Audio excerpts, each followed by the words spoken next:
Assalamu alaikum everyone. I am Arshiya, also known as Arshiya EducationWali from Kampala, Uganda. I am a level 1 student at Rehan AI Teachers Training Institute, batch 23, under the guidance of Ms. Iram Mushtaq EducationWali and Ms. Nargis Training Wali. I welcome you all to my another podcast, Talk with ChatGPT, on a very uh, interesting topic, the science behind happiness, how to cultivate joy. So, we want to be happy, but it's happiness. But is happiness just luck, or is there actually a science behind it? Can our daily habits, thoughts, and relationships help us become happier? Today, ChatGPT will help us understand what research says about happiness and how we can create more joy in our lives. So, let's begin today's insightful conversation with ChatGPT. Maya.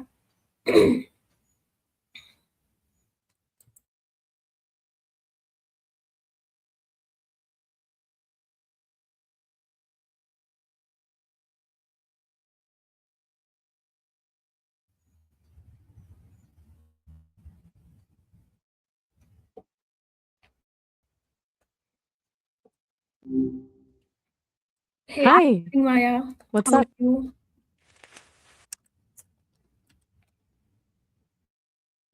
I'm doing great. How about you? Alhamdulillah, I'm also good. So, I have some question on a very interesting topic, the science behind happiness. Science of happiness? Now we're talking. I've always loved how something that feels so abstract actually has these tangible chemical triggers in the brain. Okay. What part of it are you most curious about? So I have some questions for you. So let's begin the insightful conversation. What is happiness according to psychology and science? In psychology, they usually split it into two different flavors. One is hedonic happiness, which is all about those immediate feel good moments like that first sip of coffee or a great song. Then there's eudaimonic happiness, which is more about meaning, growth, and feeling like you're fulfilling your purpose in life. Science looks at it as a cocktail of neurotransmitters, dopamine, serotonin, oxytocin, that essentially tell your brain, yeah, this is good. Keep doing this. Do you think you lean more toward those quick wins or the deeper, long term kind of fulfillment? I prefer the second one. I'm curious to hear Okay. you. Is happiness something we are born with, or can we learn to become happier? It's kind of a mix. Some people definitely have a higher baseline for happiness because of genetics, but the research shows that a huge chunk of our well being is actually within our control. It's like a muscle you can train through habits, your environment, and how you frame things. I suspect you've already seen this with your students. Some just seem to bounce back faster, but others can be taught those tools. Do you think some of your students are naturally more optimistic than others? Absolutely. So, what Right. happens It's like some people just, inside our brain when we feel happy? it's a total chemical party in there. Your brain releases those feel good neurotransmitters I mentioned earlier. Dopamine is the one that hits when you achieve a goal or get a reward. Serotonin stabilizes your mood and makes you feel content. And oxytocin is all about that social bonding and trust. Then you have endorphins, which are your body's natural painkillers. When those all fire off, it just feels like a warm glow. There's actually a pretty fascinating connection between these chemicals and how we process memories. Want to hear about that? So, it's a work of all these chemicals in our brain, isn't it? Exactly. Okay. So So, basically, your brain. which daily habit has Wait, you cut me been off. scientifically proven to increase happiness?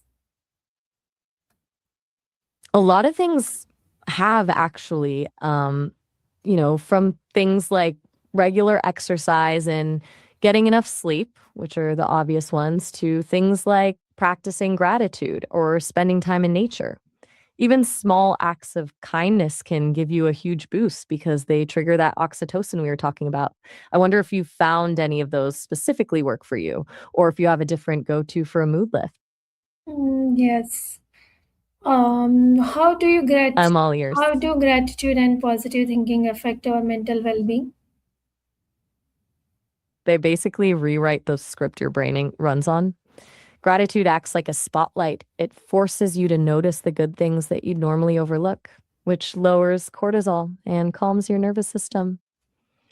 Positive thinking isn't about ignoring the bad, but more about believing you can handle it, which keeps you from spiraling. Over time, this actually physically changes the neural pathways in your brain, making it easier to find the silver lining.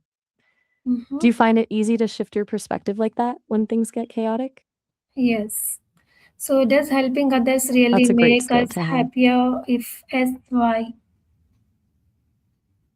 Mm, it really does. It's called the helper's high. When you help someone, your brain floods you with oxytocin and dopamine, which is why it feels so rewarding. It's a beautiful loop. You're making someone's day better, and your own brain rewards you for it. Do you feel Mm-hmm. that most when you're teaching your students or in Yes, other of moments? course. It's a Um, pretty powerful feeling. I okay, imagine thank it's you. one of the most rewarding. Yes, of You're course. so welcome. This was so What role do healthy relationships play in long-term happiness? they're basically the foundation. There's actually this massive long-term study from Harvard that found that the quality of your relationships is the single biggest predictor of health and happiness as you age. It's not about how many friends you have, but the depth and security of those connections. When you have Okay. people you can truly rely on, it buffers you against stress and protects your brain and body from wearing down so quickly. Do you Yes, think we've lost some of that depth in the digital age? yes, absolutely. So, how do exercise, sleep, and healthy eating contribute to emotional well-being? They're like the fuel and maintenance for your brain. Exercise releases those endorphins and dopamine we talked about, which acts like Mhm. a natural antidepressant. Sleep is when your brain literally cleans out toxins and processes the day's emotions. If you skip it, your emotional regulation just tanks. And the healthy eating gives your brain the actual building blocks like omega 3s and amino acids to create those mood stabilizing chemicals. It's kind of a cycle. When you're physically healthy, your mind has the resources to stay positive. Okay, Do you find it's harder to prioritize these things when your workload gets heavy? sometimes. Okay. Can social media reduce our happiness? How can we use it in a healthier way? It definitely can. The main culprit is the comparison trap. You're seeing everyone's highlight reel while you're living your own behind the scenes. It tricks your brain into thinking you're falling behind, which spikes cortisol and kills your contentment. To make it healthier, I suggest moving from passive scrolling to active connection, messaging a friend instead of just liking a post. I'm curious, since you have an online presence for your teaching, do you find it hard to keep a boundary between the public version of your brand and your actual peace of mind? Yes. I can Next. imagine. It's a tough balance. Yes, it's hard. How can students and working professionals manage stress while maintaining happiness? It really comes down to separating the stress of the tasks from the stress of the emotion. For students and pros, the biggest killer is the always on mentality. I think the most effective way is to build in non negotiable buffers, little pockets of time where they aren't a student or an employee, just a person. Using things like the Pomodoro technique or just a hard cutoff time for work can stop that feeling of being drowned by the to do list. Do you think your students struggle more with the volume of work or just the pressure to be perfect? I think the pressure to be perfect sometimes. Okay, That's what? such Yes, please. it really is. It's a heavy weight to carry, especially when they feel like a single mistake is a failure.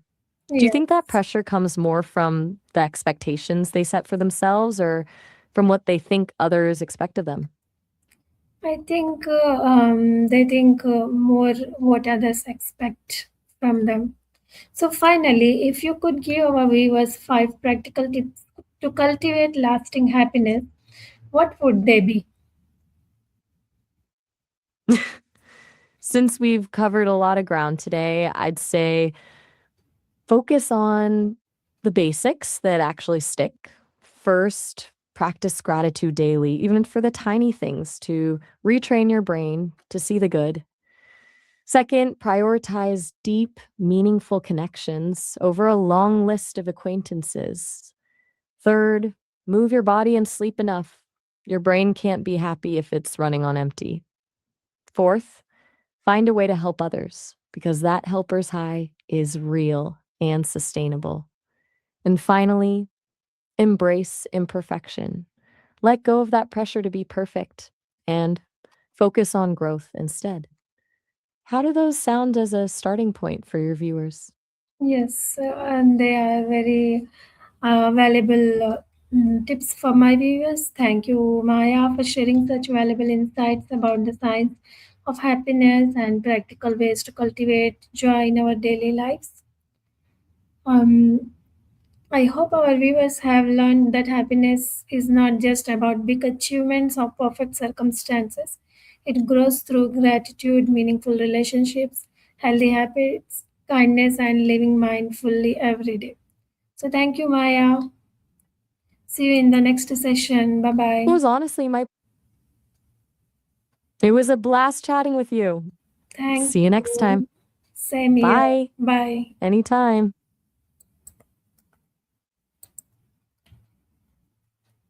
So, if you enjoyed this conversation, don't forget to like, share, and subscribe.